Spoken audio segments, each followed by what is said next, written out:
बहस हम शुरू करें उससे पहले इस समय की बड़ी खबर आपको बता दें। दागी नेताओं पर सुप्रीम कोर्ट का बड़ा फैसला आया है। सुप्रीम कोर्ट ने कहा है कि गंभीर मामलों पर आरोप तय होने पर कोर्ट फैसला नहीं दे सकता है। हमारे साथ हमारे सहयोगी आशीष सिन्हा जुड़ गए। आशीष, डिटेल में हमें बताइए सुप्रीम कोर्ट ने क्या कुछ कहा है दागी नेताओं को लेकर।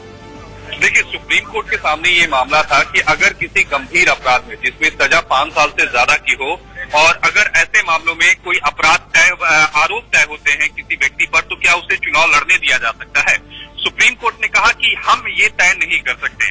हालांकि सुप्रीम कोर्ट ने कुछ दिशा निर्देश जरूर जारी किए हैं। सुप्रीम कोर्ट ने कहा है कि हर प्रत्याशी चुनाव आयोग को एक फॉर्म भर के देगा जिसमें लंबित आपराधिक मामलों को बताएगा, यानी उसके ऊपर कितने लंबित आपराधिक मामले हैं इनके बारे में बताना होगा। दूसरा, कानून का पालन करना सबकी जवाबदेही है। पार्टियां अपने प्रत्याशियों के आपराधिक केसों की जानकारी वेबसाइट पर जारी करेंगी और ये बताएंगे कि उनकी जो कैंडिडेट है उनमें से कितने टेंटेड कैंडिडेट है, दैट मीन्स कि कितनों के ऊपर आपराधिक मामला चल रहा है। सुप्रीम कोर्ट ने अपना ये भी कहा कि करप्शन राष्ट्रीय आर्थिक आतंक बन गया है। ये सबसे बड़ी बात है। संवैधानिक पीठ ये कह रही है कि जो भ्रष्टाचार है वो राष्ट्रीय आतंक बन गया है। भारतीय लोकतंत्र में संविधान के भारी मैंडेट के बावजूद राजनीति में अपराधीकरण का ट्रेंड बढ़ता जा रहा है। सुप्रीम कोर्ट की संवैधानिक पीठ ने ये अहम टिप्पणियां की। हालांकि सुप्रीम कोर्ट ने डीबार करने से मना जरूर कर दिया, लेकिन सुप्रीम कोर्ट ने ये रास्ता भी साफ कर दिया कि अगर कोई कैंडिडेट चुनाव लड़ता है तो उसे अपनी आपराधिक पृष्ठभूमि के बारे में जानकारी फॉर्म के रूप में देनी पड़ेगी, पार्टियों को बतानी पड़ेगी, यानी हर तरह से लोगों के बीच में ये बताना पड़ेगा कि आपके ऊपर कितने आपराधिक मामले लंबित हैं। ठीक है आशीष, आपसे एक चीज और जानना चाहेंगे कि जिस तरह से अब सुप्रीम कोर्ट ने ये साफ किया है, तो क्या ये अब ये सारी चीजें चुनाव आयोग इनको इम्प्लीमेंट करेगा जिस तरीके से दिया गया है। सुप्रीम कोर्ट का कहना है कि आपराधिक मामले फॉर्म में बताए जाएंगे, लोगों को ये सूचना पार्टी को देनी होगी, वो सब उस पर आपके पास क्या डिटेल है। देखिए, ये ना सिर्फ चुनाव आयोग का काम होगा बल्कि अब ये पार्टी का भी काम होगा, क्योंकि सुप्रीम कोर्ट ने ये भी कहा है कि जो पार्टी अपने कैंडिडेट्स की सूची जारी करती है उसकी जो ऑफिशियल वेबसाइट होगी उस पे भी उनको ये बताना पड़ेगा कि उनके कितने कैंडिडेट जो है वो टेंटेड है, यानी कितने कैंडिडेट जो है वो आपराधिक मामले में दागी हैं। ये सारी जानकारी देनी पड़ेगी। चुनाव आयोग का तो काम है ही। चुनाव आयोग ने इस याचिका का समर्थन किया था। हालांकि कोर्ट ने दिशा निर्देश यहाँ जरूर दे दिए हैं। ये बहुत बड़ी बात है, क्योंकि अब जनता के सामने ये पता चल जाएगा कि अगर आप ए उम्मीदवार को चुनते हो तो ए उम्मीदवार के पास कितने आपराधिक मामले हैं, लंबित हैं, कौन से मामले हैं। ये सारी जानकारी अब जनता के सामने होगी और उसके बाद ये जनता तय करेगी कि क्या ऐसे टेंटेड व्यक्ति को हम वोट दें या ना दें। ठीक है आशीष, आप हमारे साथ बने रहिए। एक बड़ा पैनल भी मेरे साथ जुड़ गया है, क्योंकि पहली बहस का आज हमारा मुद्दा था कि क्या दागी नेताओं को चुनाव लड़ने की इजाजत मिलनी चाहिए, और सुप्रीम कोर्ट ने अपना रुख साफ कर दिया है। मेरे साथ राजीव जेटली जी बीजेपी के प्रवक्ता हैं, वो जुड़ेंगे। राहुल तिवारी जी आरजेडी के नेता हैं, वो मुझसे जुड़ चुके हैं। अनुराग सिंह भदौरिया जी समाजवादी पार्टी के नेता हैं, वो भी मुझसे जुड़ चुके हैं। और नवीन चौमाल जी सीनियर लॉयर हैं, वो भी मुझसे जुड़ेंगे। सबसे पहले मैं आपका रुख कर लेती हूं। अनुराग जी, सुप्रीम कोर्ट के फैसले से आप बहुत खुश होंगे, क्योंकि समाजवादी पार्टी में सबसे ज्यादा संख्या है दागी नेताओं की। यही तो आपकी गलतफहमी है। मुझे लगता है कि सबको रिसर्च करके बोलना चाहिए। भारतीय जनता पार्टी में सबसे ज्यादा दागी संख्याओं की है। वो तो इसलिए अगर आप विधान परिषद विधानसभा में देखेंगे तो इनके 147 विधायक ऐसे हैं जी, वो इस समय उनकी संख्या जो है सांसदों की वो ज्यादा है, इसलिए उनके दागी ज्यादा है। जिस समय आप सरकार बनाते हैं आपके ज्यादा होते हैं, इसलिए मैं आपसे उनके 100 मैं कह रहा हूँ वही मैं आपसे कह रहा हूं कि आजकल भारतीय जनता पार्टी में सबसे ज्यादा है। समाजवादी पार्टी ने तो ऐसे नेताओं को टिकट ही नहीं दी। जब से अखिलेश यादव जी आए हैं उन्होंने तो ऐसे नेताओं को अपनी स्टेज तक आने पे मना कर देते हैं। वो उन्होंने तो किसी भी दागी नेताओं को या किसी क्रिमिनल को कभी टिकट नहीं दी। ठीक है अनुराग जी, सुप्रीम कोर्ट के फैसले को सुप्रीम कोर्ट का फैसला जो होता है वो तो जाहिर सी बात है, सुप्रीम कोर्ट ने जो फैसला दिया वो अच्छा है। आप खुश हैं? नहीं, हमारे देखने नहीं देखने से क्या फर्क होता है। सुप्रीम कोर्ट का फैसला है तो फैसला है, सबको मानना पड़ेगा।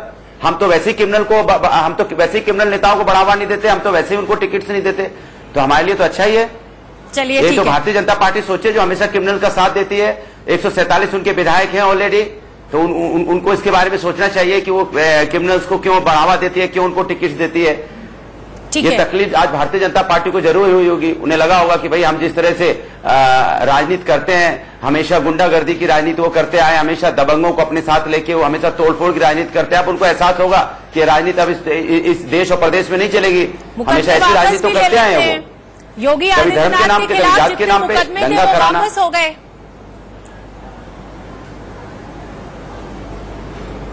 अरे योगी जी के क्यों, इनके सारे कैबिनेट के मिनिस्टर अपने मुकदमा वापस लेने में लगे, वो भी गंभीर मुकदमे।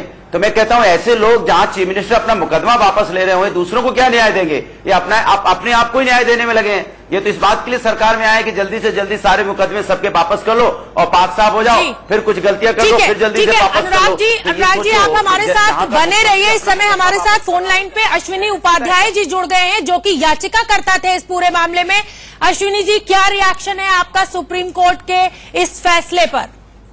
ये बहुत अच्छा फैसला है। पार्लियामेंट को डायरेक्शन दिया गया है कि पार्लियामेंट तत्काल इस पे कानून बनाए। इसके अलावा अब जब जो भी चुनाव लड़ना चाहता है उसको अपना सारा का सारा डिटेल बहुत बोल्ड लेटर में अपनी पॉलिटिकल पार्टी को देना पड़ेगा, वेबसाइट पे डालना पड़ेगा। पॉलिटिकल पार्टी जिसको वेबसाइट पे डालेंगी। इसके अलावा नोटिफिकेशन होने और चुनाव के तारीख के बीच में कम से कम 3 बार इलेक्ट्रॉनिक मीडिया, प्रिंट मीडिया और लोकल मीडिया में इसको पब्लिश करने की जिम्मेदारी है। मुझे लगता है इससे बहुत फायदा होगा जी। पर अश्विनी जी, आपकी मांग ये थी कि अगर आरोप तय कर दे कोर्ट, ये आरोप तय कर दे कि अब इन धाराओं के तहत मुकदमा चलेगा, तभी से रोक लग जानी चाहिए। तो आप कहीं ना कहीं इस मुद्दे पर निराश हुए हैं? हमें थोड़ी सी इसमें निराशा मिली है, लेकिन निराशा हम इसलिए नहीं कह सकते कि उन्होंने हमारी मांग को मानते हुए ही पार्लियामेंट को डायरेक्शन दे दिया है। इसका मतलब हमारी जो मांग है बिल्कुल जायज है। कोर्ट ने बोला चूंकि ये कानून बनाने जैसा मामला हो जाएगा और कानून बनाना पार्लियामेंट का काम है, इसीलिए उन्होंने पार्लियामेंट को डायरेक्शन दिया है। तो हमें आशा है कि भारत सरकार इस पे जल्द से जल्द इस पे कानून बना देगी।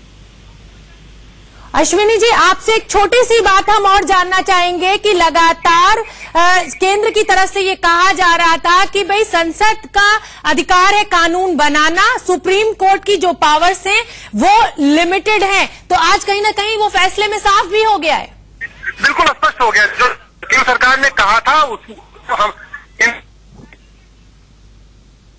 हम कह रहे थे कि इनको बाहर निकालना बहुत जरूरी है। कोर्ट ने बोला बिल्कुल जरूरी है, और केंद्र सरकार ने बोला कि चूंकि कानून बनाना पार्लियामेंट का काम है, तो कोर्ट ने खुद कानून बनाने की बजाय, खुद ऑर्डर पास करने की बजाय सीधे उनको बोल दिया पार्लियामेंट को, आप इस पर कानून बनाओ। ठीक है, बहुत बहुत धन्यवाद अश्विनी जी आपका हमसे बातचीत करने के लिए। हमारे साथ राजीव जेटली जी, बीजेपी के नेता भी जुड़ चुके हैं। राजीव जी, कैसे देखते हैं आप सुप्रीम कोर्ट के इस फैसले को? आप सभी पॉलिटिकल पार्टीज के लिए फायदे का फैसला आ गया है।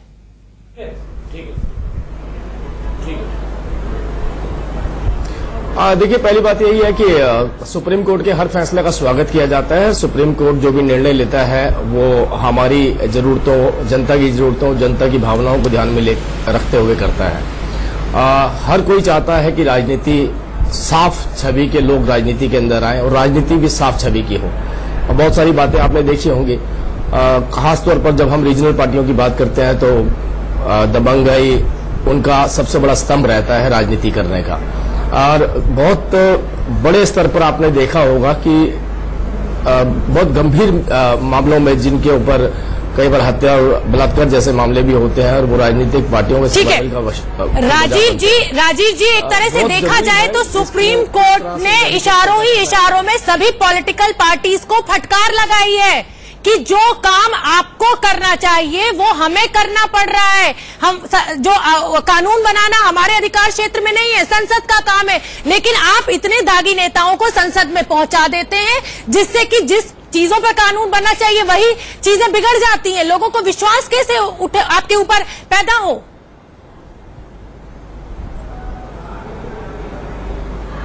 नहीं, मैं आपकी बात से पूरी तरह सहमत हूं कि एक संसद पूरी तरह से स्वच्छ होनी चाहिए, दागी व्यक्ति वहां पर नहीं होने चाहिए। देखिए, दाग किसी भी तरीके का हो, चाहे दाग वो घोटालों का हो या किसी क्राइम का हो, दाग होता है। कई बार ऐसा भी देखने को मिलता है कि बहुत बड़ी बड़ी राष्ट्रीय पार्टियों के राष्ट्रीय लीडर, जो शायद उनकी पार्टी की कमान उनके पास होती है, और वो ऐसे मुकदमे लड़ रहे होते हैं जिनको इनकम टैक्स कहता है कि आप अपना इनकम टैक्स जमा कराइए, लेकिन वो इनकम टैक्स जमा नहीं करवाते हैं वो हाई कोर्ट में उसके लिए मुकदमा लड़ते हैं और संसद में लोगों को ये बताते हैं किस तरीके से आपके पैसों से देश चलता है, आपके टैक्स से देश चलता है। लेकिन ठीक है राजीव जी, हम भी बहुत खुश हैं। अब आप जनता को बताइए, वेबसाइट पर डालिए जो मुकदमे आपके ऊपर लगे हुए हैं। हमें भी तो पता चलना चाहिए कि कौन किस नेता को हम चुनाव जो है वोट देने जा रहे हैं, क्या छवि है, क्या मुकदमे हैं। यूपी में तो आपने देखा कि योगी आदित्यनाथ के ऊपर से सारे मुकदमे ही वापस ले लिए गए, केशव प्रसाद मौर्य के ऊपर मुकदमे लगे हुए हैं। तो कहीं ना कहीं अब इस फैसले से ये तो साफ होगा कि जनता को छवि पता तो चलेगी। देखिए, दो बातें होती है। एक राजनीतिक मुकदमे होते हैं जिसकी सरकार होती है, अगर किसी राजनीतिक प्रेशर में मुकदमे डाले गए हैं और जो जाली मुकदमे हैं, झूठे मुकदमे हैं, तो उनकी जब निष्पक्षता से जांच होती है तो दूध का दूध राजनीतिक मुकदमे नहीं। दूसरी तरफ इस तरीके के मुकदमे होते हैं, गलत बात कर रहे हो। अच्छा, अपने ऊपर बात आती है तो राजनीतिक मुकदमे हो जाते हैं। 5,000 करोड़ कमाल की सरकार है। आपसे मैं दूसरी तरफ से आपके सारे कैबिनेट मंत्रियों के ऊपर में मुकदमे हैं, including chief minister, deputy chief minister और वापस करो। गंभीर मुकदमे है, राजनीतिक वापस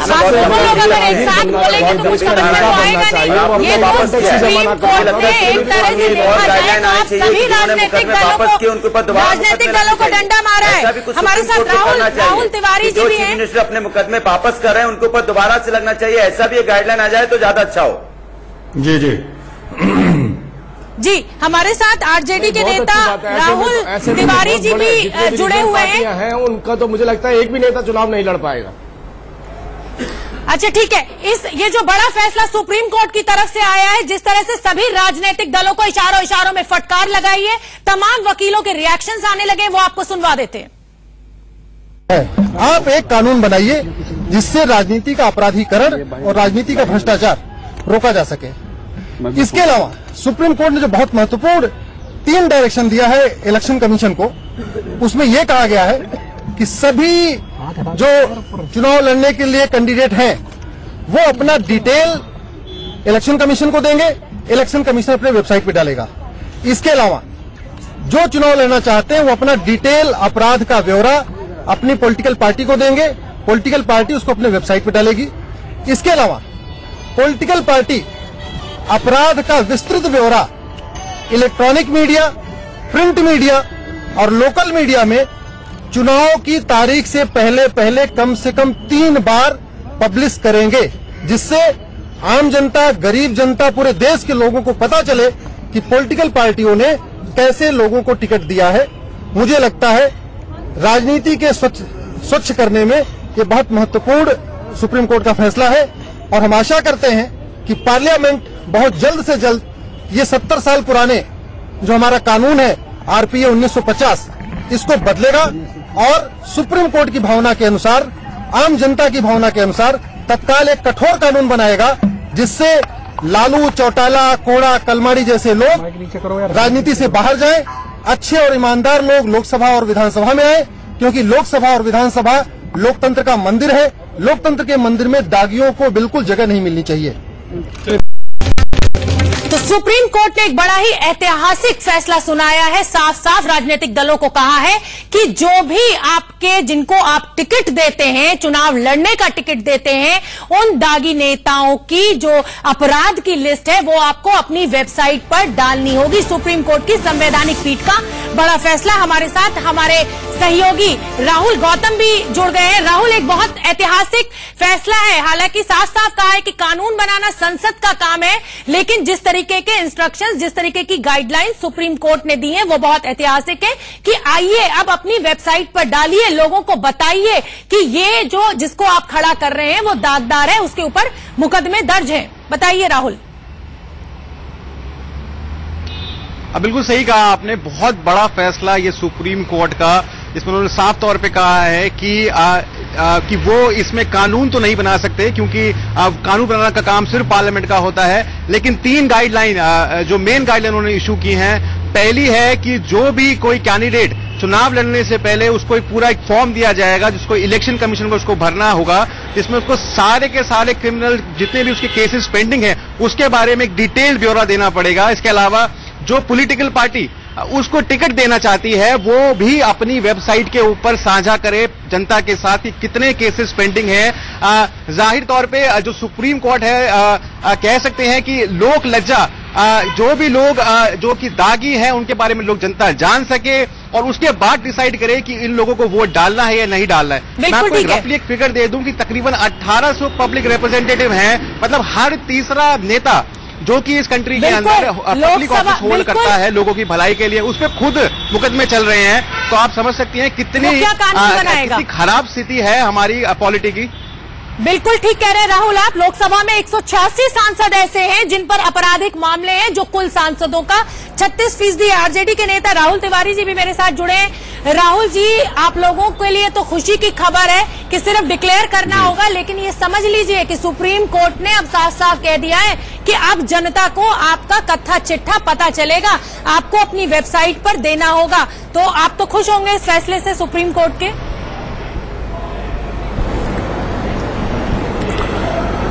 खुश की बात नहीं, सुप्रीम कोर्ट का जो भी फैसला है हम लोग को मान्य है, लेकिन जिस तरह का फैसला था कि वेबसाइट पे देना है अपने आपराधिक रिकॉर्ड को, तो ऑलरेडी पहले से ये नियम है, इलेक्शन कमीशन का है कि हम लोग जो नॉमिनेशन करते हैं उसमें सभी आपराधिक रिकॉर्ड हम लोगों को देना है, ये पहले से नियम है। लेकिन वो लोगों को नहीं पता चलता है ना राहुल जी, नियम नहीं है, आप चुपचाप दे देते हैं चुनाव आयोग को। अब आम आदमी की तो पहुंच नहीं है ना सर चुनाव आयोग तक। अब जब आप अपनी वेबसाइट पर डालेंगे और मैं गूगल करूंगी उस आदमी को, तो मुझे पता चलेगा। जी ऐसा नहीं है मैम, बहुत सारे अपराधी आज तक चुनाव नहीं आ रहे हैं, 5 बार 5 टर्म 6 टर्म से चुनाव जीतते आ रहे हैं। वो तो अब लोगों को है कि उनको अपराधी पसंद है तो अपराधी को देते हैं, लोगों को पसंद है ईमानदार पसंद है, तो नहीं जी ऐसा बात नहीं है कि सब लोग पैसे से, अगर पैसे से चुनाव जीती जाती तो जितने देश के व्यापारी हैं वो चुनाव जीत के सदनों में पहुंच जाते।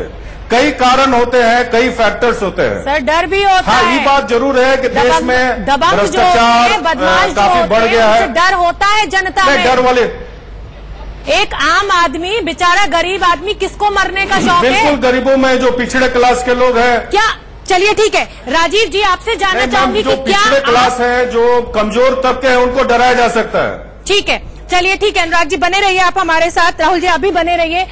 राजीव जी आपसे जानना चाहूंगी कि क्या आप राजनीतिक दलों की ये नैतिक जिम्मेदारी नहीं बनती है कि आप ऐसे लोगों को टिकट ही ना दें, उन्हें संसद तक ना पहुंचाएं, उनको विधानसभा तक ना पहुंचाएं?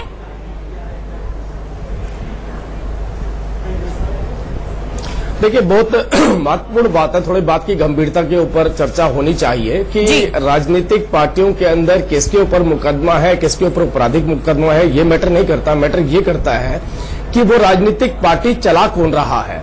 क्या जो राजनीतिक पार्टी चलाने वाला, जो अपने ही पार्टी के अंदर लीडरशिप की मापदंड तय करता हो, अगर उसके अपने ऊपर मुकदमे हो या वो खुद ही जेल के अंदर हो, तो उस राजनीतिक पार्टी का मैसेज जनता के बीच में क्या जाता होगा।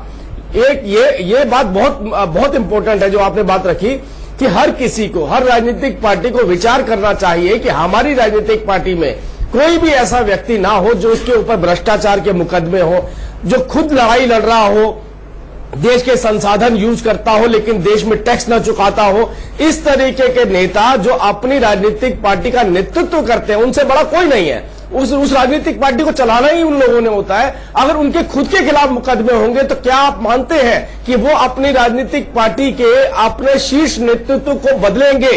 अगर हम कांग्रेस की बात करें तो क्या वो बदलेंगे? आरजेडी की बात करें तो क्या वो बदलेंगे?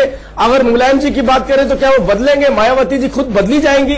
बीजेपी में भी बहुत आंकड़ा लेके सभी लोग बदले जाएंगे, सात सदी के नेताओं को आगे लाया जाएगा। आप दूसरी पार्टियों की बात मत कीजिए, योगी जी का बता दीजिए क्या करेंगे, आप अमित शाह जी का बता दीजिए क्या करेंगे, इन पे आपराधिक मामले नहीं। चलिए ठीक है, चलिए ठीक है, ये चर्चा बहुत गर्म हो चुकी है और समय की थोड़ी तो दागी नेताओं के मामले पर सुप्रीम कोर्ट ने एक ऐतिहासिक फैसला दिया है। हालांकि सुप्रीम कोर्ट का कहना है कि आरोप तय होने पर वो चुनाव लड़ सकता है, सजा के ऐलान के बाद जैसा पहले से था उस पर रोक लगेगी। हमारे साथ एक बड़ा पैनल जुड़ा हुआ है। राजीव जेटली जी बीजेपी के नेता हैं, राहुल तिवारी जी आरजेडी के नेता हैं, अनुराग सिंह भदौरिया जी समाजवादी पार्टी के नेता हैं। आप सभी का मैं क्विक रिएक्शन लेना चाहूंगी। राजीव जी आपसे शुरुआत करूंगी कि अब संसद में अपराधी नहीं पहुंचने चाहिए, राजनीति का अपराधीकरण नहीं होना चाहिए, जो पूरी व्यवस्था अपराधियों के कब्जे में आती जा रही है उस पर अब रोक लगनी चाहिए। क्या कानून बनाने के लिए अब आप सांसद कुछ करेंगे? शॉर्ट में आंसर चाहिए सर।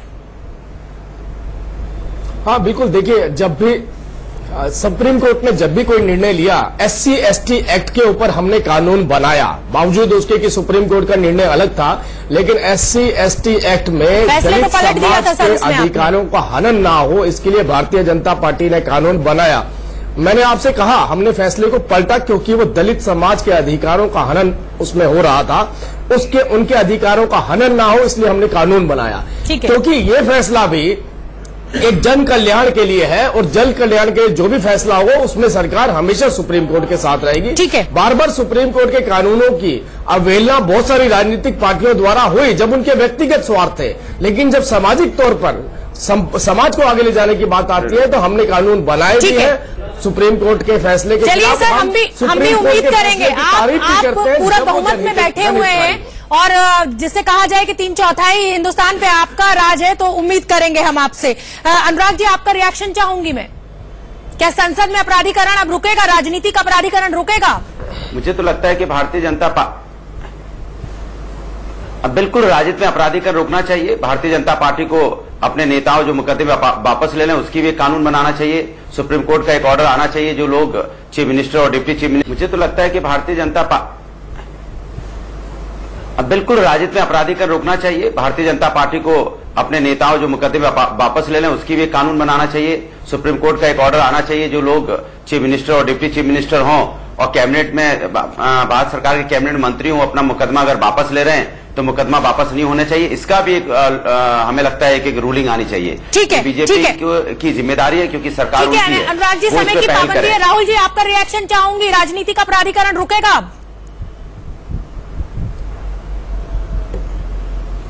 नहीं, मेरे समझ से रुकने का कोई प्रावधान इसमें नहीं है, लेकिन हाँ जरूर है कि जिम्मेदारी सौंप दी है सर, सुप्रीम कोर्ट ने अच्छे लोग सदन में जाए, सब लोग यही कामना करता है। लेकिन मेरा ये मानना है कि वो अपराधी अगर संसद में जाते भी है और शरीफ आदमी जाते भी है, वहां बहुत कोई फर्क नहीं पड़ता है, सभी का काम एक बराबर है। लेकिन हाँ एक जरूर है कि समाज में अपराधी का जो प्रचलन है वो कमी होनी चाहिए। आपकी बात समझ नहीं पा रही हूँ कि अपराधी और शरीफ आदमी एक साथ एक जैसे कैसे हो सकते हैं। फिलहाल आप सभी का बहुत बहुत धन्यवाद इस चर्चा में हमसे जुड़ने के लिए। फिलहाल